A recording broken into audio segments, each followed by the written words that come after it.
If you are a man then don't skip this video. Recently parliament में एक bill pass हुआ है जिसके बारे में 99% लोगों को तो पता भी नहीं है।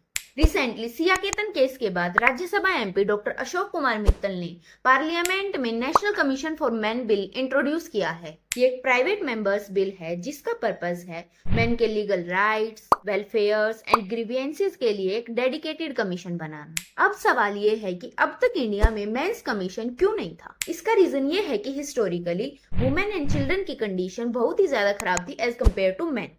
सो लॉज एंड इंस्टीट्यूशन का फोकस ये था कि वो वुमेन एंड चिल्ड्रन को सेफ्टी प्रोवाइड करें। सो उन्होंने इसके लिए बहुत सारे कमीशंस भी सेटअप किए, जैसे नेशनल कमीशन फॉर वुमेन। लेकिन दूसरी तरफ कुछ लोगों का मानना है कि कुछ सिचुएशंस में मेन भी domestic violence, mental harassment and false legal complaints का सामना करते हैं, पर उनके लिए कोई भी नेशनल बॉडी नहीं है। इस गैप को फिल करने के लिए ये बिल लाया गया है एंड इस बिल का मेन फोकस है establishment of independent body, prevent suicide, addressing misuse of laws, protection against fake cases. पर यहाँ एक बात ध्यान देने की है, अगर इसका इम्प्लीमेंटेशन अच्छे से नहीं हुआ तो जो जेन्युइन वुमेन विक्टिम केसेस हैं उन पर प्रेशर बढ़ जाएगा, और क्या ये साथ में जो वुमेन सेंट्रिक लॉज हैं उनको भी वीकन कर देगा।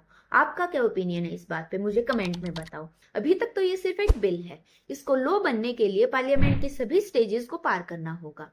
एंड अब आप मुझे बताओ कि क्या इंडिया में नेशनल कमीशन फॉर मेन की नीड है या फिर एग्जिस्टिंग लॉज ही काफी हैं। मुझे कमेंट में बताओ and stay tuned for the next video.